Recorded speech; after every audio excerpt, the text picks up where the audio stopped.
everyone. Good evening. I'm Shreya Dhondial. We are shifting the focus on Debrief back to COVID today. Why? Well, because it is still around and a new variant has arrived to complicate things. First, though, the good news. The number of fresh COVID infections in the country has actually been steadily declining. In fact, it was the lowest in 238 days yesterday. But, and there is a big but, there are states like West Bengal, Assam and Himachal Pradesh that have seen a sudden 40% rise in cases, largely driven by the festive season. Mamata Banerjee, the Chief Minister of West Bengal, says it is also because the spike in her state is also because immunity after both doses is declining after 6 months. That is also true. So look at what is ahead of us. Diwali, India's largest festival, the immunity of the elderly and the healthcare workers and frontline workers on the decline, and a new sub-variant of the Delta family, which according to ICMR is not fatal, but spreads very quickly. The ideal situation for a third wave, given that most have decided to drop the mask. We are looking at that on the show. Also joining us on the show today is Dr. Krishna of Bharat Biotech on when children can start getting vaccinated. First, though, a look at why the government is worried despite a steady drop in COVID cases.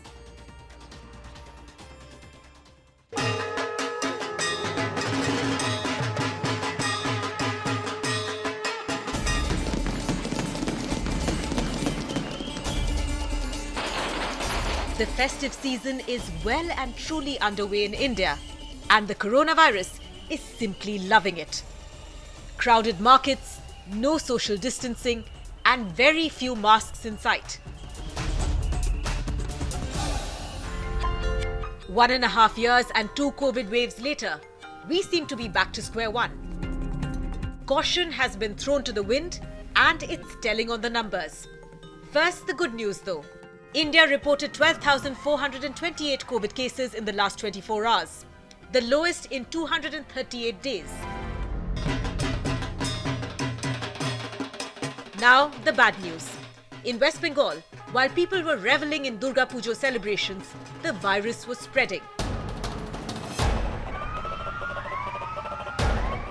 Now, cases are hovering around the 1,000 mark daily, and the test positivity rate is touching 3%. In top private hospitals in Kolkata, most COVID beds are occupied. We should have stricter restrictions. People should be asked to follow the social distancing norms. Everybody should wear masks and overcrowding should be avoided. Himachal Pradesh has also seen a steady rise in cases. 500 school children tested positive after schools reopened for regular classes last month. Cases in Assam have been over 2,000 in the last 7 days, compared to 1,500 daily cases in the week before. People are letting their guard down despite repeated warnings by the government and from experts. Festivals are around. Greetings to all of us. But we have to be very responsible during festivals. Crowds are bad. Large gatherings are bad. Crowds in the markets are bad. The virus loves these things. Please don't make the virus happy by creating these situations. To add to India's troubles, a new variant of the Delta Plus family has arrived on our shores from the UK. The ICMR says AY 4.2 is more transmissible, but not fatal. The daily rise in new coronavirus infections in India has been below 30,000 for 31 straight days. There is no need to panic. But the one thing we have learned from the last 20 months, never underestimate the virus. Mask up. That's the only way. With Runjhun Sharma, Anisya Kumar for CNN News 18. In North India, Diwali shopping is underway with a vengeance. Step into any market or mall, and this is what you will see.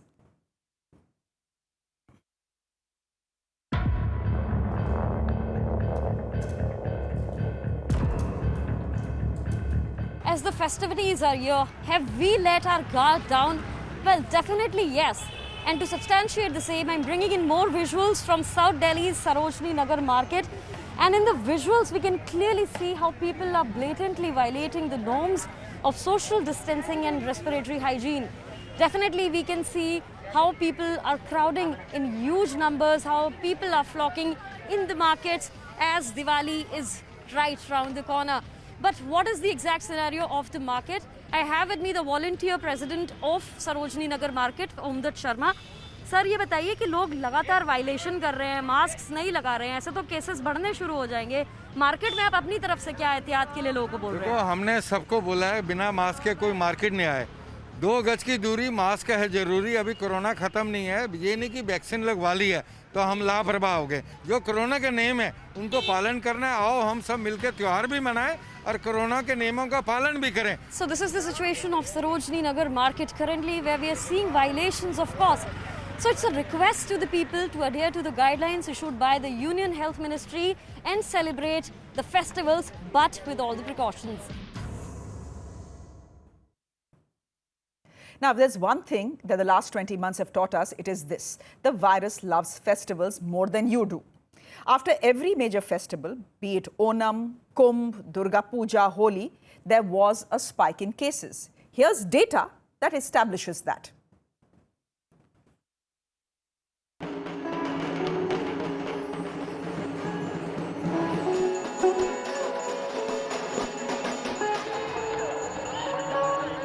Festivals are at the heart and soul of Indian culture.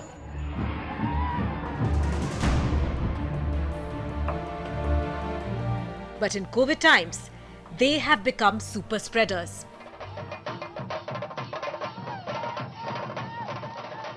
Case in point is Kerala.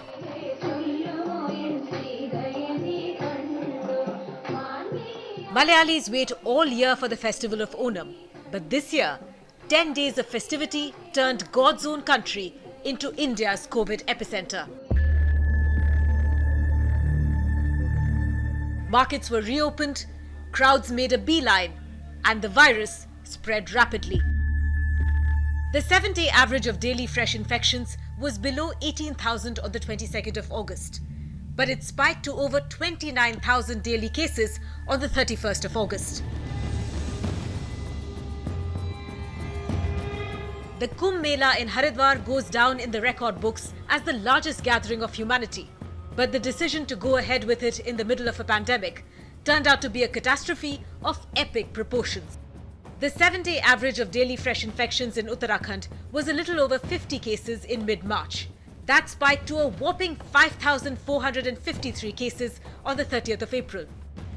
Daily cases in Haridwar alone went from a mere 149 on the 1st of April to 1,115 on the 23rd of April. The devotees became the virus's vector, carrying it to different parts of the country.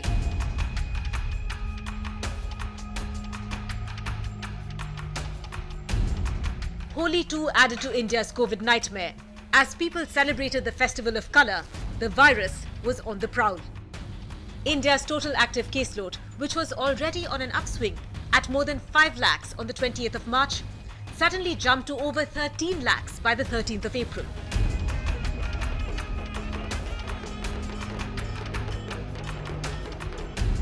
The recent Durga Puja celebrations is being seen as the trigger for the spike in cases in West Bengal.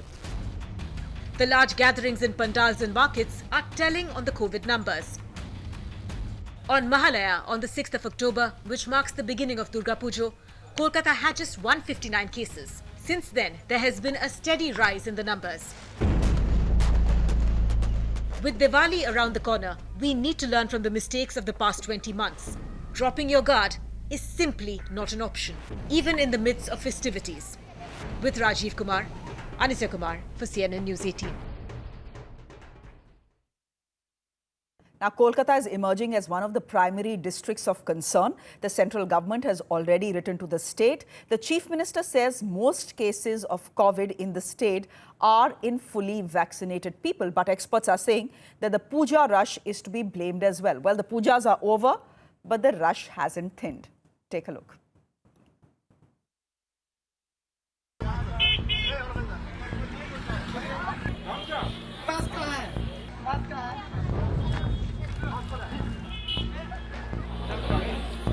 West Bengal has started showing a slight surge in COVID cases right after the festivities ended in the state last week, when 805 fresh COVID cases have been reported in the last 24 hours. 11 fatalities have been reported as well. While 807 people have been recovered in the last 24 hours, we have seen that there is a slight increase in the positivity rate, which stands at 2.77% right now. I'm currently at New Market area of Kolkata, which usually remains heavily crowded on the weekends and before the occasions. But right now, as you can see, that it is not as much crowded, but even then, social distancing is something that has gone for a toss. People are wearing masks, whereas there are some people who are not wearing masks and flouting COVID protocols out here as well. The state government, in a bid to control the COVID situation in the state, have also reintroduced the micro-containment zones once again in a bid to prevent further rise in COVID cases in the state. What is the situation around the world looking like? Well, COVID cases are on the rise in Russia and UK as well. In Russia, emerging as a major cause of concern. In China, one county has gone into complete lockdown mode once again.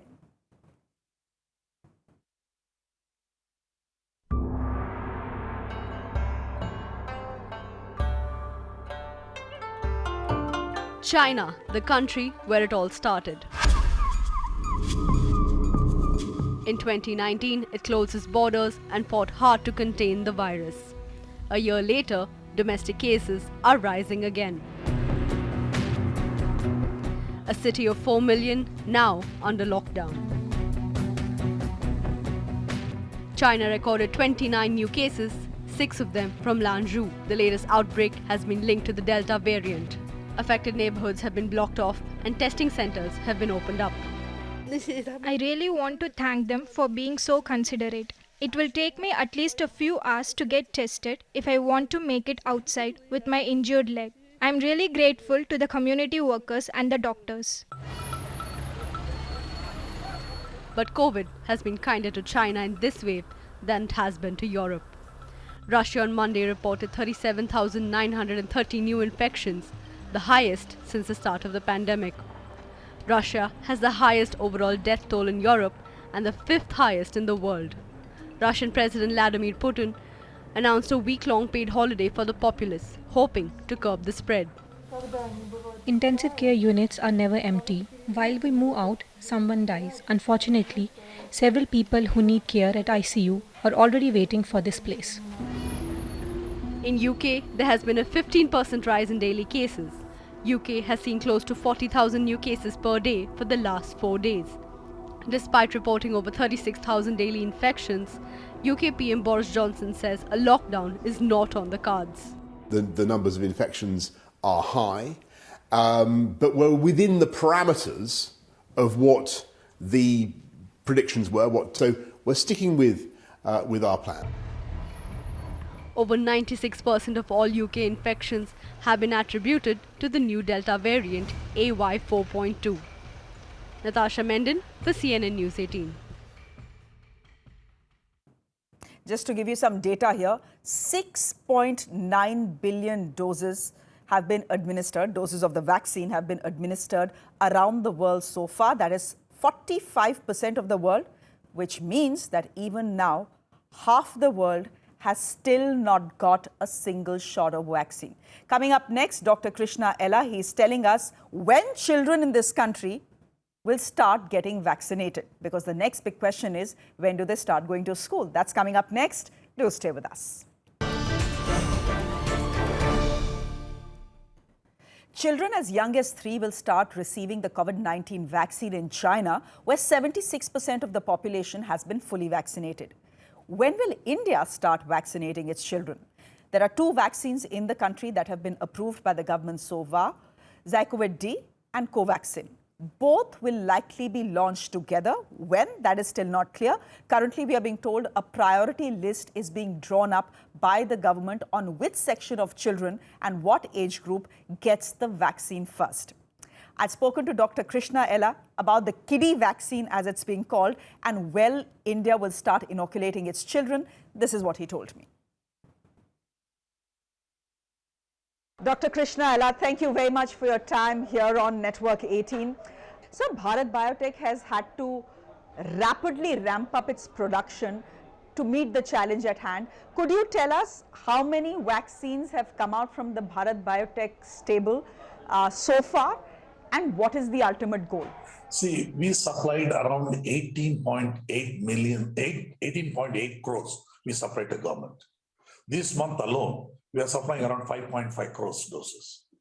Okay, for us, please, I can produce nasal vaccine, 20 crores per month I can produce, not a problem. But this takes time. This is a very complicated vaccine. So I always tell the vaccine requires three fundamentals. One, safety, safety, safety. You can have the best effective vaccine, but safety is compromised. There's no vaccine. That's not a vaccine anymore. Okay, so it's a toxin. So I think we are given importance to safety, and I think it takes time, but we will definitely by November, December, we'll reach 1 billion dose annualized capacity. As I promised long back, we reach that by November, December. We'll reach annualized capacity of 1 billion doses. Dr. Ella, now a question on behalf of all parents. By when will Bharat Biotech's vaccine for children be deployed, which means when will it be administered? And what can you tell us about the vaccine? Will it be an injection? Is it exactly the same as the adult vaccine? Are you looking at a nasal vaccine as well? Shreya, I think the same adult vaccine only is going to children's also. Absolutely same.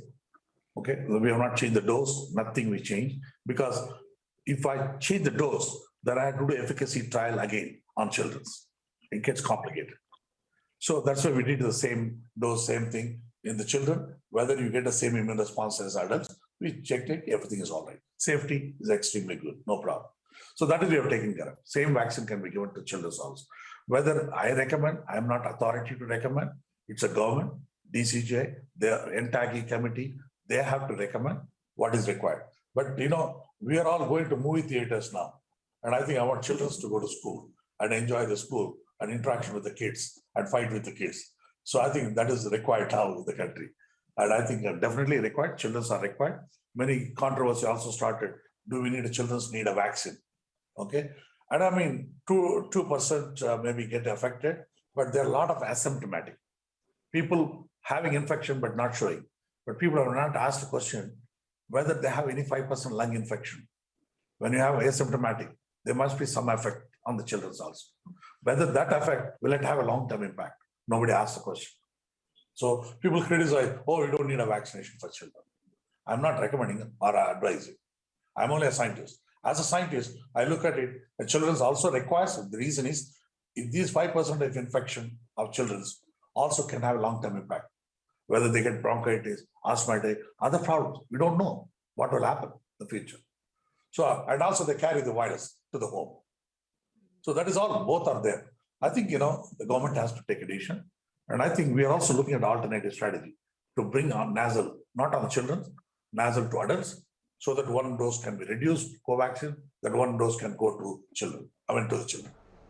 Dr. Ella, children have been at home away from school for 20 months, and it is not just a learning setback. It is a setback at multiple levels, including psychological. By when will that first jab be administered? Is there a timeline, sir?